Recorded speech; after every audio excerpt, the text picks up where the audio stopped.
নমস্কার বন্ধুরা, আমার আরেকটা ভিডিওতে তোমাদের জানাই ওয়েলকাম। তা দেওরের বিয়ে, বধূবরণ, বাসি বিয়ে, ভাত কাপড় সমস্ত ভিডিওই তোমাদের সাথে শেয়ার করেছি, কিন্তু রিসেপশন পার্টির ভিডিওটা শেয়ার করতে পারিনি আমার নিজস্ব কিছু ব্যক্তিগত কারণে।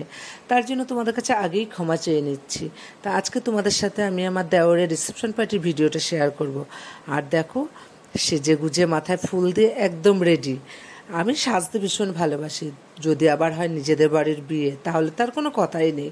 আর তোমাদের দাদাভাইও তৈরি হয়ে গেছে, বেরোবো করে। এখন বাজে সন্ধ্যে 7টা। ছেলে মেয়ে যেহেতু বাইরে থাকে, তার দুজনেই যাই যেখানেই যাই। তা চলো চলে যাই। আর তোমাদের সাথে গল্প করতে করতে চলে এলাম। আর এই যে দেখো, গেটের শুরু থেকেই তোমাদের দেখিয়ে দিই।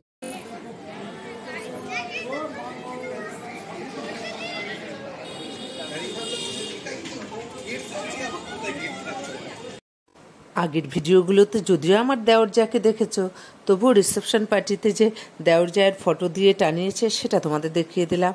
আর এবার আমি সিঁড়ি বেয়ে দোতলায় যাচ্ছি, কেন ওখানেই বউকে বসানো হয়েছে। তা কোনো দিকে না তাকিয়ে সোজা চলে গেলাম আজকের নায়ক নায়িকার কাছে, যাদের জন্য এত আয়োজন, এত লোকজনের সমাগম, তা এত আনন্দ। তা চলে এসে ওদের সাথে একটু গল্প করে ভিডিও করব। কেন, এরপর কন্যাযাত্রী ঢুকে যাবে, তারপর গেস্টরা চলে আসবে, তখন হয়তো সুযোগ পাবো না। তা দেওর ননদ সবাই মিলে একটু গল্প করছি। নতুন বউ, ননদ, আর এটা আমার মিষ্টি দেওর, গালটা টিপলাম। দেওর ননদ যা সবার সাথে গল্প করলাম, আরও জায়েদের সাথে গল্প টল্প করে সোজা চলে এলাম ফুচকার দিকে। ফুচকা খাবো না এটা আবার হয় নাকি, তাও আবার বিয়ে বাড়িতে বিনে পয়সায় ফুচকা। ফুচকা তো খেলাম, তারপর যা অসম্ভব গরম পড়েছে, একটু ঠান্ডা ঠান্ডা কিছু খেতে ইচ্ছে করছে। তা চলে এলাম মকটেল স্টলে। এই যে 2-3 রকমের মকটেল ট্রাই করে নিলাম। ঠান্ডাটা খেয়ে গলাটা ভিজিয়ে নিলাম। আবার চলে এলাম স্টার্টারের এই আইটেমে। এখানে ছিল চিলি কর্ন আর ফিশ বল, তা নিয়ে নিলাম। কেন, বিয়ে বাড়ি এসেছি বন্ধু, সব তো ট্রাই করতে হবে। তা এবার পানের স্টলটা দেখিয়ে দিচ্ছি তোমাদের, কিন্তু এখনও পান খাইনি। পানটা খাবো পরে, মানে ডিনারের পরে। তা পানের জায়গাটা এত সুন্দর করে সাজিয়েছে, সেটাই তোমাদের জন্য একটু ভিডিও করে নিয়েছি।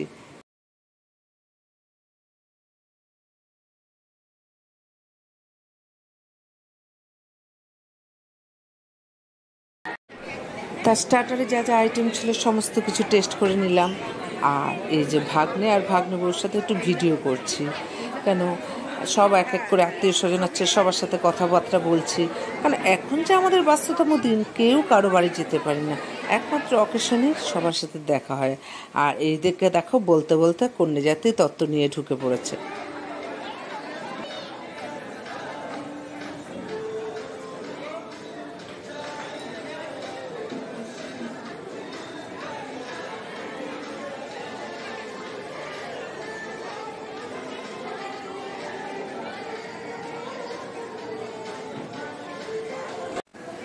আর এখন বাজে রাত্রি 12:15। তা যাই হোক, অনেক আনন্দ করলাম। এই আমাদের জেনারেশনের শেষ বিয়ে ছিল দেওরের। তা অনেক আনন্দ করে রাত্রি 12:15 বাজে খেতে বসেছি।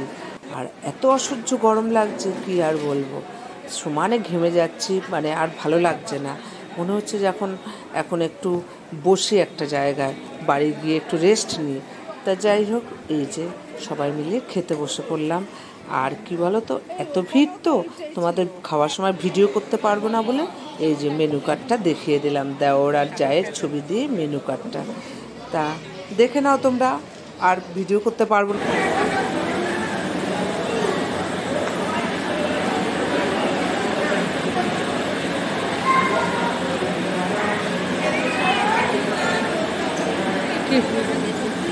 হ্যাঁ,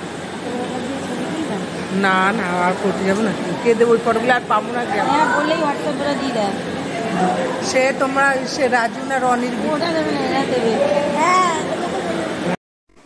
তা খাওয়া দাওয়া কমপ্লিট হলো। আবার দেওর জায়ের সাথে একটু দেখা করে এবার ফিরছি, কারণ 2টো অটো চেঞ্জ করে আমাদের ফিরতে হবে। তা অনেক রাত হয়ে গেছে। তা যেতে যেতে শুধু ঠাকুরের কাছে এই প্রার্থনাই করব, ওরা দুটি যেন সবাইকে নিয়ে ভালো থাকে, সুখে থাকে। তা ভিডিওটা শেষ করছি, ভালো লাগলে পাশে থেকে